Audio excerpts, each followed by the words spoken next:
Stephen Horsha. I am the owner of Haley Tricycles in Philadelphia. We build vending tricycles, cargo tricycles, some non-electric, a lot electric assist.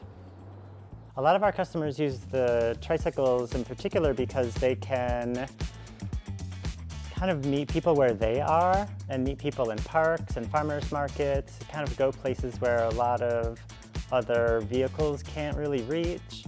And there's also a lot of, because it's a human scaled machine, there is a lot more just kind of friendliness and socialness. It's a much more social vehicle. It draws people in a lot. It's also unusual, and that helps a lot with getting people's interest. They'll see this unusual, kind of old-fashioned, kind of steampunk-looking thing.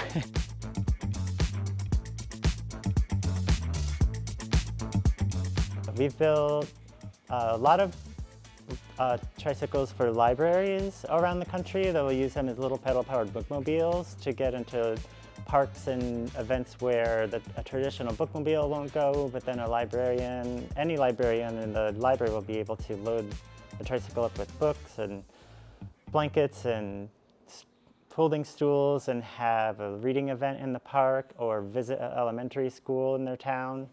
I'm really proud to be a librarian, and I believe in the magic of libraries and what we bring to people, so I really wanted to show that off and in a fun way. You guys can choose any book that you want. This custom-made book bike is a conversation starter and the creative way Ednita Kelly connects the community with the job she loves. It has been remarkable to us how like freeing it is to just bike around everywhere and be able to just stop on a dime, not worrying about parking, put your bike right there, lock it up, go into a shop, right?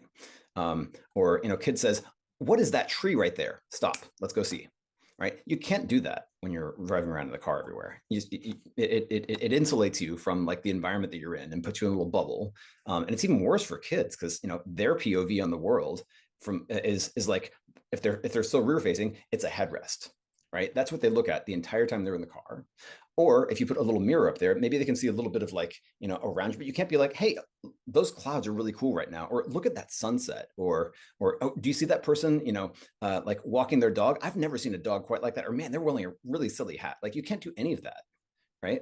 It's this barrier that you have between yourself and your family and like the outside world.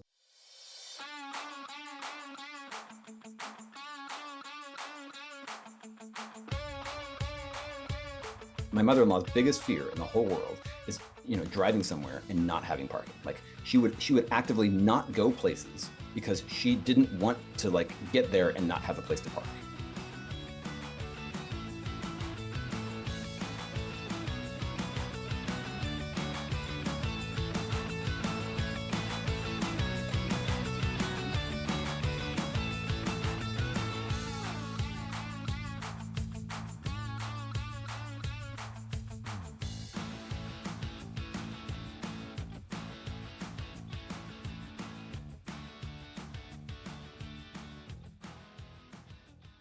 It tends to need three parking spots for each car for in an urban environment.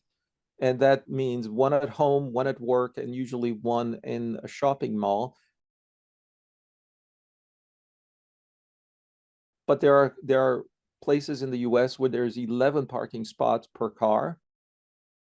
By the way, the US is about 800 cars per 1,000 citizens or residents. So we're talking about what's called a motorization rate of 0.8. The only other countries that come close are Australia and New Zealand, and everywhere else it's below 0.5.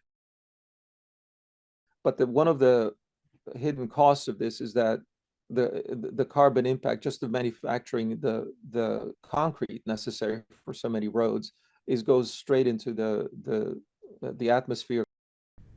The spread of concrete just used for parking spaces in the United States takes up more land area than the entire state of Massachusetts. Despite restrictive legislation, there is precedent for e-bikes to stick around.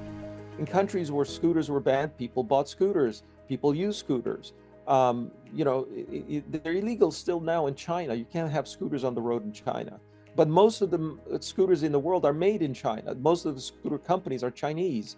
This is the paradox.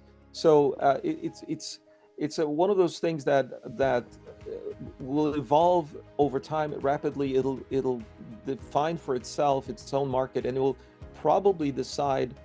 One of the things will also change is like what people do with it. It's maybe not for commuting. It's maybe not even for shopping. It might be used for recreational only for a while, or it might be used by teenagers. And even though the people want to ban them from doing so, they'll use it, and then they'll use it together with their friends.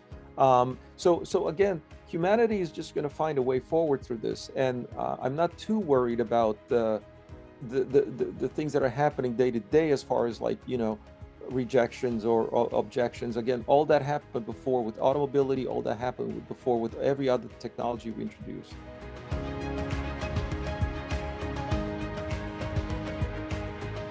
The idea of micromobility is that it allows us to figure this out, because you'll never get there by car. It's not for everyone.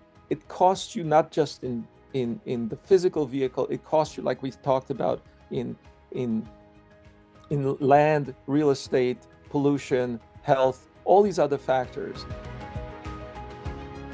That is to say, you'll never get to that future with the car because it's too damn expensive.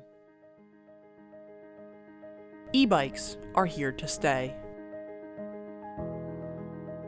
But to make a lasting impact, we need thorough legislation, widespread education, and community engagement to ensure they are the new right of way.